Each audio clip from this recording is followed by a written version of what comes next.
Thankfully, the faking my death part is really easy for me. All I have to do is use the world host, and there will be no question that I actually died.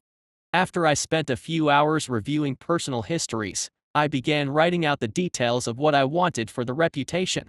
To summarize, I was the elder brother of the city's guard captain, a unicorn who had specialized in magical research. Although I spent most of my time alone in order to create less issues with the new system, I never acted without confidence. This eventually led the guard captain to have a great deal of trust in me. Once I was done writing the entire story down, I had Tara review it. She glanced at it a few times before nodding her head. You won't be able to use any of your powers besides the mage class if you do it like this, you know. She asked, looking at me. I know. I replied with a smile. I'm not going to be working alone. I'll get others to help on my end. On your end. I had chosen Trival's Hold because it was the city where Tara was stationed. This is a difficult request, but I need to create as much fear as possible in the halflings. I'm going to lead the centaurs out of the city and slaughter the halflings stationed there. I need you to make sure you are among the ones that get away. Once I'm done, I'll need you to spin the story and try to warn the others outside King's Hope and finally Sorrow's Shield. Taking a deep breath, I shook my head regretfully. I did not like the idea of what I was about to do, and I'm sure I would like doing it even less. We're going to turn the situation around and put the halflings back in the forest. Tara looked at me doubtfully before raising a question. Won't that just lead back to this situation all over again? This won't end the war, you know. I know. This is only the first step. I smiled slightly. This is just to make sure that they see each other on equal footing, rather than as monsters or beasts. After that, we're going to start opening up a dialogue between them. Let them gradually come to understand each other's languages. Tara made a soft sound of understanding, seeming to follow my thoughts. Okay. That can work. It won't lead to extinction for either race, at least. Even though they won't really be friends for a very long time, it is a good start. Thankfully, we had the perfect system already in place that would allow languages to be learned easily with enough time and effort. Though, that also wasn't the end of my plan yet. However, before I could move on to the final step, I would have to wait and watch how things develop after implementing this much. Now, onto creating a body for myself. I thought as I turned back towards the computer. By the time I noticed, I saw that I had a reply from Re1, giving me the approval I had expected for the new system. For this trip, I immediately purchased a world host, dropping my total by another 30. That way, I could get out of the body whenever I wanted, and there would be no problems. After that, I began working on the body myself, though even I considered the body to be strange this time. The main oddity of the body was its coloring. While most centaurs had a rather normal mix of colors that could almost be compared to horses of the previous Earth, unicorns were different. In almost all unicorns, their fur and hair were only a single color, but that color was not limited to the normal spectrum for their breeds. There could be unicorn centaurs with bright red fur, pitch black, or even a light blue. The fur that I chose for my host this time was a vibrant pink. Why? Because this was another reason why he hid himself away in seclusion, not interacting much with even the people of his own city. At the same time, it caused others to somewhat mock him for his coloring, but at the same time they recognized his abilities as a mage and a scholar. When I looked at the body I had created, I shivered uncomfortably. The image of a muscular male frame attached to a bright pink horse body. I hope I never have a reason to use something like this again. Even Tara was shaking in laughter on the bed, though that stopped when I unpaused the world. No fair. She yawned, immediately tired again. It was just getting good. Shaking my head, I fast-forwarded the world again, looking for the proper timing to introduce my character into the world.